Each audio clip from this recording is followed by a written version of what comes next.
c'est vraiment une prise d'otage, on peut le dire comme ça. Alors vous le dites. Je le dis parce que je me suis dit, qu'est-ce que j'aurais dit comme autre expression? J'ai cherché, et c'est pas si facile que ça à trouver.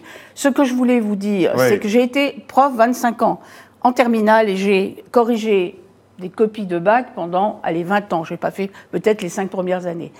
Il me serait jamais venu à l'idée de ne pas corriger une copie pour prouver ou démontrer mon mécontentement vis-à-vis de je ne sais quoi. On le sait, le baccalauréat en France, c'est quelque chose de très important. Ça clôt le système scolaire, collège, lycée, c'est l'entrée possible en faculté ou dans un certain nombre d'écoles. Moi, j'avais une petite fille qui passait le bac cette année. Je peux vous dire qu'elle m'a mis tout de suite un SMS quand elle a vu l'idée que ses copies ne pourraient pas être corrigées. Elle était angoissée, inquiète. Moi, je ne comprends pas, quand on est professeur, qu'on puisse faire ça. C'est comme si un médecin refusait de soigner un malade, pour moi. C'est exactement la même chose. Moi, je pense qu'il faut qu'il y ait des sanctions, parce qu'autrement... Des sanctions lourdes. Écoutez, c'est au Jean-Michel Blanquer qui décidera, le ministre de l'Éducation nationale. Mais je ne peux pas croire qu'on puisse laisser cela sans sanction. C'est une perte de civisme, de sens républicain pour vous ?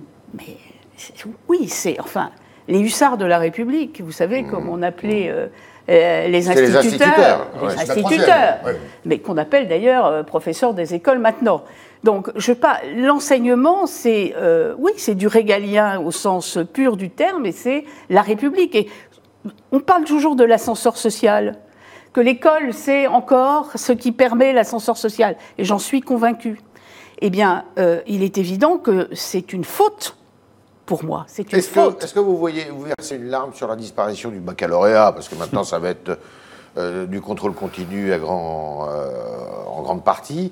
Le bac n'a plus la valeur qu'il avait quand vous le corrigiez.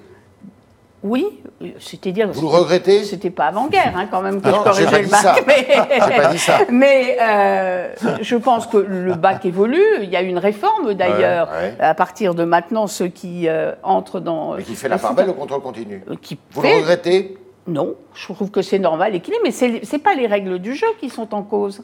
C'est des professeurs qui ne corrigent pas... Vous êtes ministre de la cohésion du territoire, le principal grief qui est fait par les enseignants, et ceux qui ont fait grève le disaient, c'est que si vous passez votre baccalauréat dans une zone rurale ou un quartier difficile, il n'aura nécessairement pas la même valeur que si vous êtes issu de Henri IV ou de Louis le Grand dans le cœur de Paris. Non, c'est pas vrai, le bac. Si, vous le savez très bien, c'est vrai. Non. Le bac, c'est le bac. Avec le bac, vous rentrez en université. Mais précisément, si c'est le contrôle continu, alors, dans ce cas, il y a une forme peut-être de rupture d'égalité. Il y aura toujours un examen à côté du contrôle continu. C'est un minoritaire, finalement. Il devient secondaire, je dirais, cet examen. On sait très bien que pour entrer dans certains grands lycées, que ce soit d'ailleurs à Paris ou en province, il y a une certaine sélection, non pas par l'origine, mais par les notes, par le niveau de l'élève. C'est vrai, ça existe. Mais il faut aussi noter que des élèves qui sont dans des collèges de province, heureusement, réussissent très bien. Ouais. Alors, on a entendu des professeurs dire et assumer le bras de fer, en fait, l'épreuve de force avec le ministre de l'Éducation nationale, en disant « Oui, effectivement, on a retenu les notes car notre grève est politique ». Donc, ils assument et ils se disent méprisés par leur ministre. Le mépris, vous l'entendez beaucoup aussi dans les territoires. Vous n'entendez que ça à longueur de journée. Écoutez, Jean-Michel Blanquer est lui-même quelqu'un issu de l'Éducation nationale. Jean-Michel Blanquer, je le connais bien, et vraiment très bien. Il ne méprise absolument personne.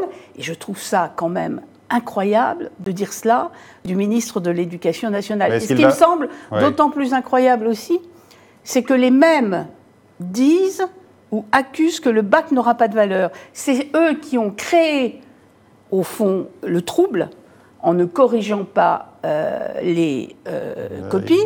Et derrière, ils disent ça va être un bac au rabais. Enfin, je veux dire, ils créent la faute, ils font la faute et après, ils critiquent la solution qu'a trouvée le ministre. Vraiment, est-ce que le ministre va quand même devoir changer de méthode pour se rabibocher avec ses profs quand même? Écoutez, j'ai écouté le ministre tout à l'heure qui disait qu'il voyait les syndicats demain ou après-demain. Voilà.